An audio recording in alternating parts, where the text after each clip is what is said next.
ABMP members get 20% off the list price on all Handspring Publishing titles, including Hands in Healthcare, Massage Therapy for the Adult Hospital Patient, 2nd edition, and Breathing, Mudras, and Meridians.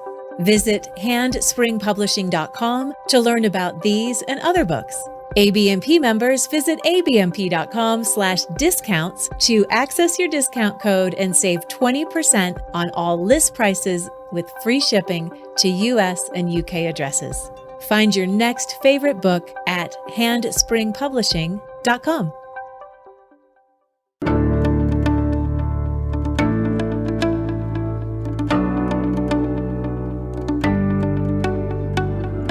I'm Darren Buford.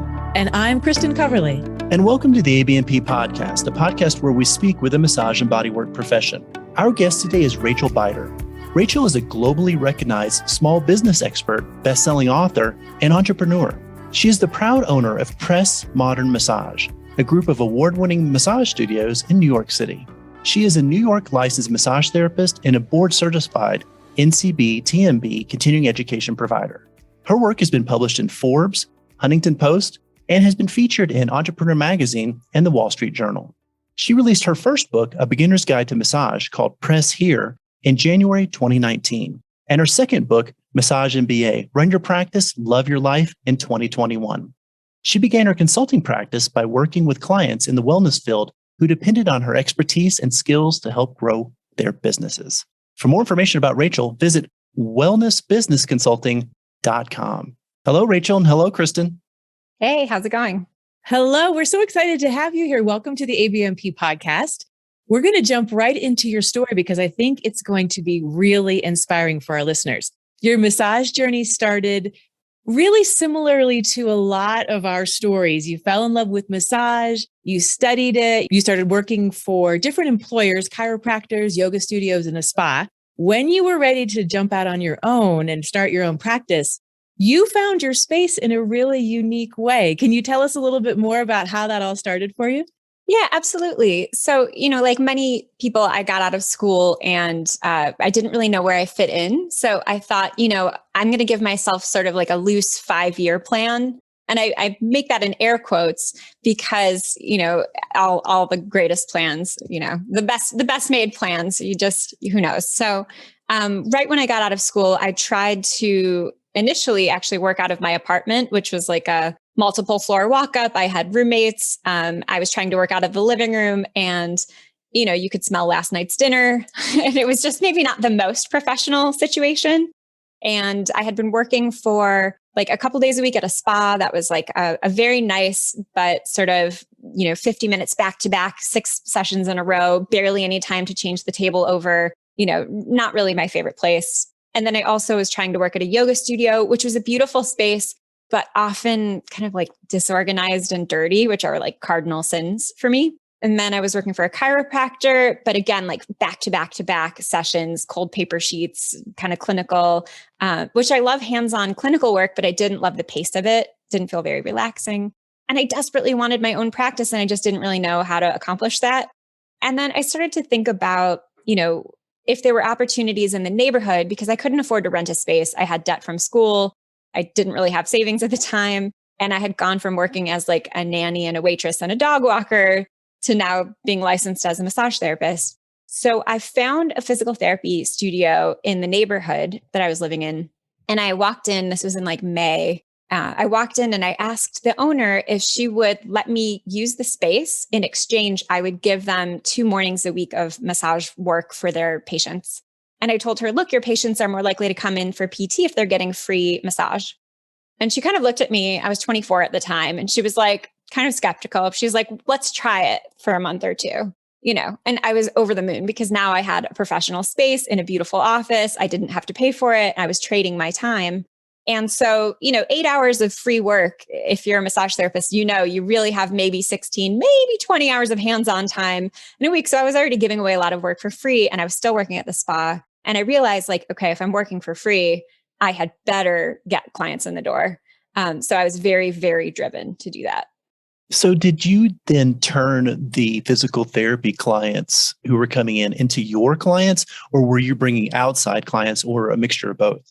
Yeah, it was a mixture of both. So at the time I had read, it's Michael Port, Book Yourself Solid. And one of the things he recommends is, giving samples of your work for free and then making sure you follow it up with some sort of discount. And he always recommends dollar amounts, never a percentage. Because if someone in the street hands you 20% off something, you probably just throw it right away. But if someone hands you $20 off, you're like, oh, dollars feels tangible. So I gave all of the PT patients $20 off your first appointment for new clients only. And then I also started to target other individuals in the neighborhood who see a volume of their own private clients. So like hairdressers, personal trainers, chiropractors, basically like anyone who sees a lot of clients every week. And I love personal trainers because their clients can afford us, they're sore, they care about their physical health. It's like a natural fit.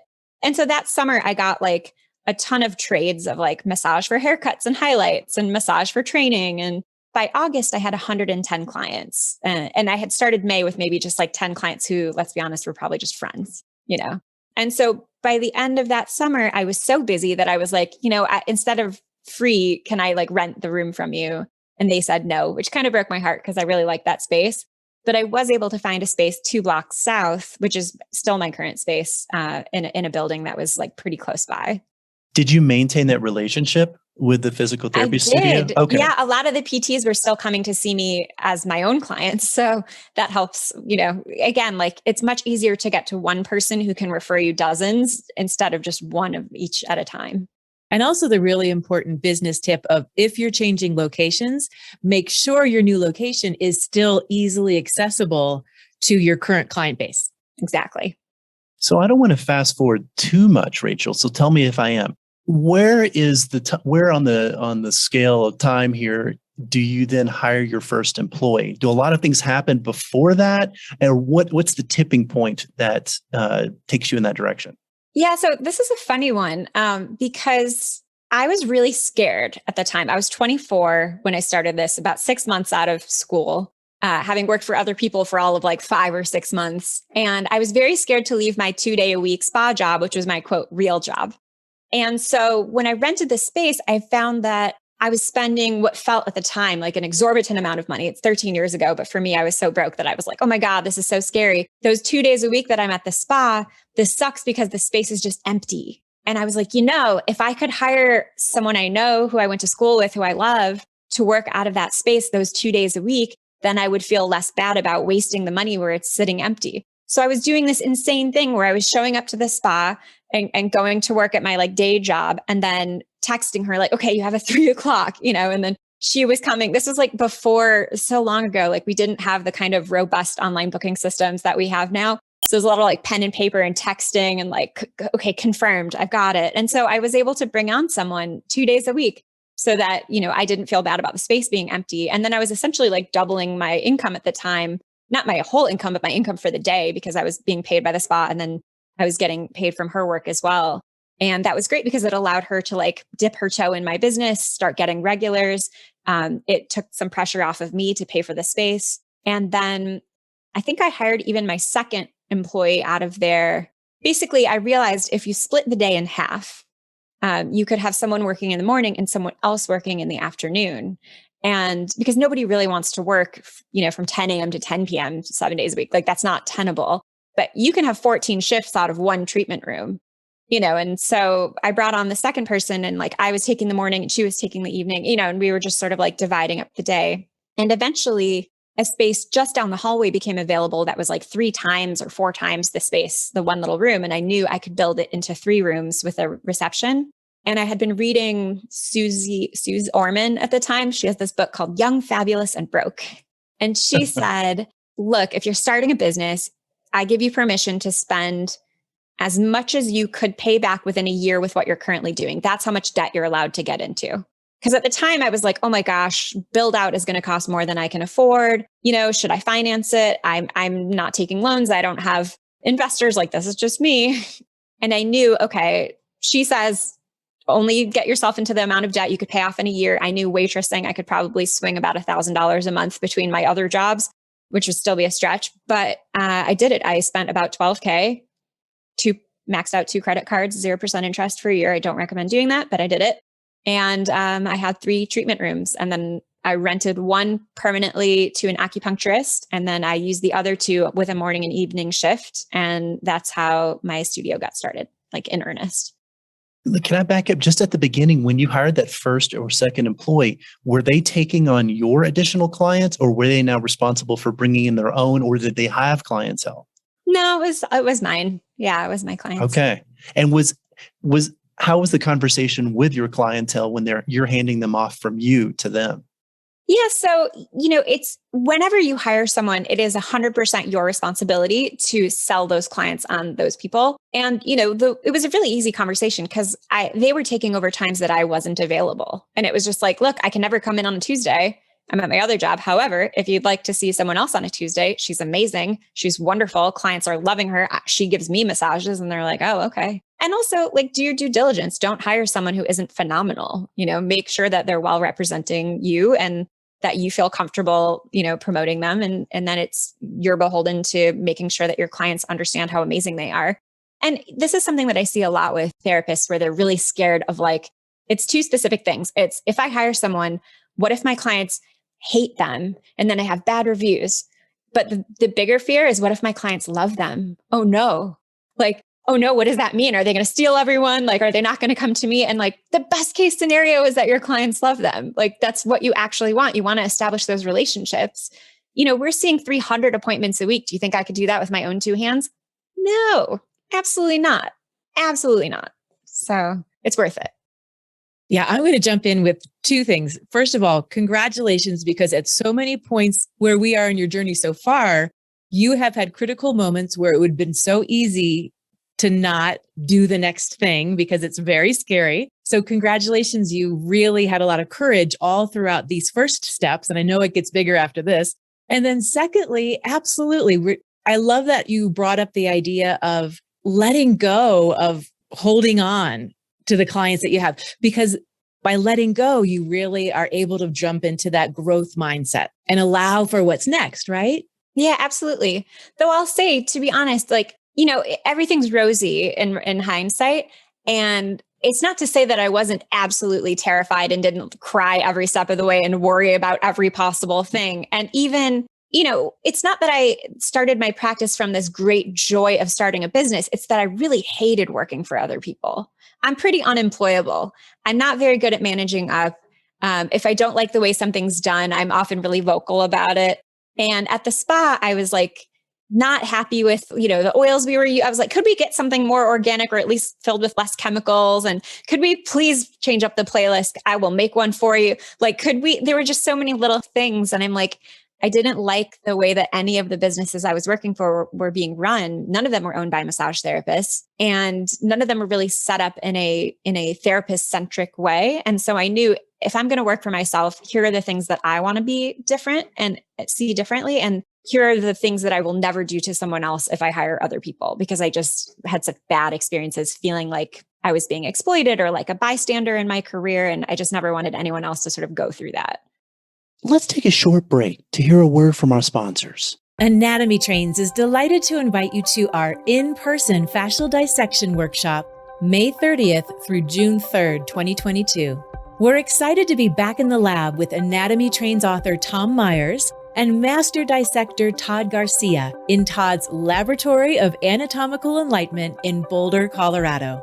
Join students from around the world and from all types of manual, movement, and fitness professions to explore the real human form, not the images you get from books. Visit anatomytrains.com for details. Universal Companies knows you're busy. So stop searching around and get all of your massage and bodywork products, supplies, equipment, and education in one place. Universal Companies. With 40 years of experience and professionals like you on staff, you can trust your needs will be met. Explore the website and go to universalcompanies.com/ABMP for a special discount just for ABMP podcast listeners. That's universalcompanies.com/ABMP. Now let's get back to the podcast. Okay, Rachel, let's jump back into your timeline. We have transitioned to the larger space. You've built it out, you've got it rented, and you've got your employees. When did that light bulb go off or the go light turn on when you said to yourself, okay, I think it's time for a second location? How did that happen? So before opening the second location, I'll set the scene. I'm working out of a downstairs suite in a building. So you buzz to get in. This is New York City. I can't afford a storefront. I still can't afford a storefront.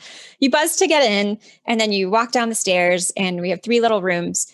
And my landlord said, hey, there's a suite on the main floor opening up. It's a little bigger than your current one. What do you think? And I looked at it and was like, yes. So before even opening a second location, I opened a second suite. I didn't move. I took a second one. And then a few years later, I took one across the hall as well. And we still operate with 3 suites. So I went from having 1 room to building out 3 and really only using 2 to expanding into that 3rd room. And when we were bursting at the seams, we had raised our rates. I had hired morning to night. There's literally nowhere else to go. That's when I opened the second suite, rinse and repeat. That's when I opened the 3rd suite. So it's not like I grew and had to like think about being able to fill it first. I grew because there's only 2 things you can do. You can hire and you can raise your rates. And I did both of those repeatedly. And we were still growing so dramatically fast. And so I found that a lot of our clients were coming from the neighborhood just a few blocks north of ours. So I was like, if I were going to open a second location, this is the neighborhood I would do it in. And I saw the very same kind of development happening. Brooklyn is very transitional. So I saw that they had rezoned the waterfront from industrial to residential. And I saw those buildings being built. And that's exactly what happened in my current location. And I was like, this is going to be a client base who needs massage. So I might have been a little early to it. It was a little bit of a slower growth, but I started looking for the second physical location because we were really outgrowing the first one. Let me ask you a question specifically, because I know massage therapists always want to know the answer to this. When did you know to raise those prices? I spoke to my friend who's a statistician for New York State. And I distinctly remember it because I was in the park on a bench having a coffee and sobbing and being like, my hires want me to pay them more because they've all worked for more than a year. And I feel like I owe them a raise. And maybe this is the second time that this is happening now. And I'm owing them a bigger raise and I'm not making a lot of money here. And I don't know what to do. He was like, raise your rates $5. And I was like, no one's going to come back. If I raise my rates $5, it's going to scare off the new people and no one. And I was so upset and anxious and oh my gosh, what happens? And literally no one batted an eyelash. Not a single person cared. We did not lose a single client. We went from $80 an hour to $85. Just to like give you perspective, we're at $135. So we've done a few raises since then. We've done a few raises. And, I did a lot of research as to like how to do it in a way that is, appropriate and ethical and that feels good. And so I announced to my clients the month before it was happening, all right, y'all, in 30 days, these rates are going up $5. If you want to lock in your current rate, pre-purchase as many sessions at the current rate as you'd like before the end of the month. But then at the end of the month, that rate is going to be what it was. And I'll honor those sessions forever until they run out. And then you're going to be paying what everyone else is paying. And so that was nice because it gave me a little boost because a lot of people bought packages and bought multiple services. But then I didn't have to like grandfather anyone in. It was just like people who had pre-purchased stuff had it until it ran out. And then everyone was at the same rate at the end of the day because consistency is so important. That's like one thing I've learned from looking at the way that real corporate businesses work is that like it's super, super consistent. And that consistency is actually more important than most other things. Were you able to translate that then to the practitioners who were working for you? You had mentioned like you had not given them a raise during that year period. Were you able to move that and shift that at that time too? Yeah. So a couple of things happened. Your rates should never... The rates that you pay your practitioners are independent of the rates that you charge. I think some people assume if you raise your rates, therefore you are now raising everyone else's pay, and that's not true. So number one, everyone should have a rate review at least once a year where you have an independent discussion, regardless of if you've raised your prices or not. And number two, you are in effect paying them more because if you accept gratuity, they're going to get a higher gratuity based on whatever you're charging anyways. So it does nicely affect them. But in our industry, typically, if you're looking at margins, for a business like ours to survive, it should be whatever you're charging, a third to the practitioner, a third to overhead, a third to profit. If you look at most spa statistics, you see a 10 to 15% profit margin, which is terrifying, number one. And number two, for a business to sustain, it's not a charity, right? Like it has to be profitable. And I think the problem is they're like, oh, well, if I'm only charging, $90 and no therapist would work for 30, it's like, well, then you need to raise your rates until you can get to a point where you're paying your therapists enough. Whatever you're paying your therapist, times that by 3 to start. And then keep up pace with that by raising your rates. So there are therapists with me who've been with me for a really long time and they're earning profoundly more than that starting rate. And that's part of the reason we do have to keep adjusting our prices, because there's inflation, our costs go up, and I want to be able to pay my therapist fairly. So let's stay on that same path with regards to managing, because I know that you really love the idea of servant leadership. Can you tell our listeners what that is and how specifically you integrated that into your business? Yeah, so I think when you think about leadership, especially in the US, there's this sort of like patriarchal authoritarian vibe that we get of like the big boss who sits up high and is telling everyone what to do. And I hate that stuff. I hate it.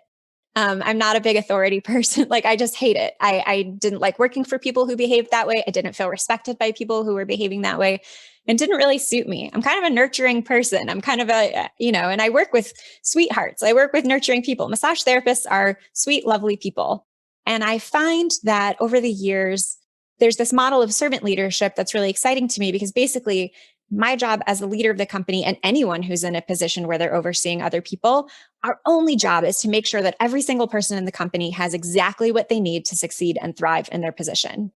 And so what that looks like in real time in practice is quarterly Zoom meetings with my massage therapists to hear them, to listen to them, to ask, okay, what do you need to feel amazing at the studio? What would you like to see done differently? How would you like to see us grow? What would you like? You want a different flavor of gum at the front desk? I'll make it happen. You want more granola that has nut-free? Like, I will make that happen for you. Whatever makes your day feel really good, that's my responsibility. And this is a great way of making sure that I don't have a lot of turnover in the company, because when people are happy, they stay.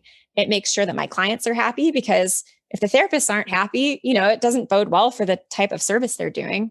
And so servant leadership from every position, it's our job to make sure that everyone who's working is like having their best day ever, basically. Now, Rachel, were you doing those check-ins one-on-ones or with your full team, or a combination of both? So over the years, it's changed. When I had a really small team, absolutely. And I was a fan of doing it over pedicures, because I get to run my company how I want. And it doesn't have to be a big, scary corporate thing. Let's do a check-in over mani-pedi. But, as we've gotten bigger, I think there's 58 of us now. It has become more, we can do them location based, and sometimes I do them on site. Sometimes with, pandemic, we've done it over Zoom, and we'll have a few different dates that people can choose to join. It's completely voluntary. They don't have to join us. But I find that it's really helpful to get those feedback sessions where all I'm doing is asking very targeted questions and then listening and shutting up, because they'll tell you what they need. And then also having an open door policy where if someone doesn't feel comfortable sharing in front of everyone else, they can always come to me privately or text me or DM me or Instagram, send me an email. I'm very open. So, I'm here for them and they know that. I'm curious, Rachel, you say 50 plus employees, which is incredible. How many locations do you have now? I know we talked about how you first started your expansion, but where are you today? Yeah, so we had grown to 4 right before COVID. Right before I opened the 4th in September or October. And then in March, everything New York City closed. And then I sadly lost the most recent 2 of those. So I was back down to 2. But since reopening, I about 8 months ago opened our 3rd, and 3 weeks ago opened our 4th. So we're back up to 4. And I swapped out, I used to have a South Brooklyn, it was in a neighborhood called Dumbo down under Manhattan Bridge overpass. So it was in that neighborhood, and there was one in Queens in Long Island City. So I lost those 2, but now I have Union Square and Columbus Circle, which are both Manhattan. So that's really exciting, because I never could have afforded Manhattan before. So that's really cool. Yeah. So another great business lesson that you've lived through personally is loss can sometimes down the road lead to gain.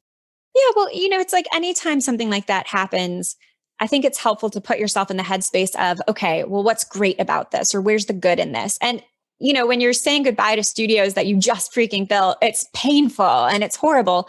But I just kept thinking, if I lost my spaces, probably other kinds of businesses did too. And if I can just hang in there, there's going to be some really cool real estate at the other side. So I was very fortunate in that I kept my eyes peeled immediately for, there was an acupuncture clinic that had closed. There was a psychiatric clinic that had closed and they were already built out. I didn't have to do very expensive build outs. All I had to do was paint and update some flooring and then move in. And that was really exciting to me because it didn't take me months to get it going. It was just get up and get right in there. And we even had all of the furniture from the old spaces. So, even furnishing it was pretty straightforward. Rachel, you're also a wellness business coach. And so I'm so curious to know, you have so much information to share with people. How do you help other practitioners in the wellness space achieve their goals? And what do you find are the most common stumbling blocks that people have when they start their conversations with you? Absolutely. I see the same kinds of issues repeatedly. No one is charging what they should be charging. Everyone is scared to raise their rates. Everyone is working with a few clients that they probably should part ways with so that they have room for clients that are more appropriate for them. People are terrified of hiring employees. People are terrified of expanding. No one knows about the legal ramifications of IC versus W-2, and the laws are different in every state, and they're scared to find out that information. And, it's always bookkeeping also. For whatever reason, I don't know why we learned about parallelograms in school, but not taxes. I don't know why we didn't understand basic bookkeeping. I was really scared of it. It was something I felt a lot of shame over. In fact, when I started my business, that I didn't necessarily know my numbers. I was very scared of the names of these reports. What is a profit loss? And what is a cash flow statement? And what is a balance sheet? And how do they all work together? So I actually hired a bookkeeper who I couldn't afford an ongoing bookkeeper, but I hired her for a 2-hour, let's sit and have a latte and walk me through QuickBooks Online like I'm 5. Just tell me from the beginning, show me what this is, show me how it works, because I know I need it for some reason, but I don't really know what it does or how it works. And after those 2 hours, I was like, are you kidding me? This is so easy. What was I scared of? It's just, there's so much fear around this stuff, especially for women. I didn't know any women business owners growing up. I didn't see women doing this kind of thing. And numbers stuff in my mind was always a guy's thing. And I'm 38, so hopefully it's different for younger generations, but I didn't see it. And so I was really ashamed of it. I had terrible grades in math. I was really scared I didn't go to business school. I went to art school and then massage school. So, the numbers are a real thing. And with my consulting clients, I'm helping them basically understand and troubleshoot and strategize. And some of it is mindset stuff, limiting beliefs around charging more or hiring. And some of it is just straight up strategy of why isn't my website converting? And where are there missed opportunities and things like that? So Rachel, let's bring it on home here. What advice do you have for practitioners wishing to make the leap into private practice themselves? I think I would say you don't have to go all at once. You don't have to just quit your job and then rent a random space and have all the money up front. I think it's good to transition, try 1 or 2 days a week, see if you can rent a space that's even, by the hour or by the day. Just because there aren't ads for spaces doesn't mean they're not available. Call yoga studios, call chiros, call places. You never know when someone has a room that's not even being used where they're like, yeah, I'd rent that out for $100 or whatever. Call around, make a website first and foremost. It has never been easier to make a WordPress or a Squarespace. It has never been learn to do it yourself. Don't ask someone. I mean, really, if you're really struggling, ask someone else, but be able to update it yourself. It is not that hard. If you can use Facebook, you can use Squarespace. It is super easy. Put yourself out there and you don't have to jump in all at once. And also ask for help. Look for people who have done it before. Talk to your teachers, talk to other classmates, talk to other kinds of business owners, even if they're in a different industry, because they'll have a lot to tell you. There's a guy who runs a computer store. And I was like, what credit card processor do you use? Just basic thing. What do you do when someone's late to work 10 times? How do you handle that? Talk to other people in other industries, see how they're problem solving for things. I want to thank our guest today, Rachel Beider, for joining us. For more information about Rachel, visit her website, wellnessbusinessconsulting.com. Thanks, Rachel, and thanks, Kristen. Thanks so much. Rachel, First of all, congratulations on your success. And secondly, thank you so much for being so generous with your time and sharing your tips and information with our listeners. I absolutely know it's going to impact so many people today. Thank you.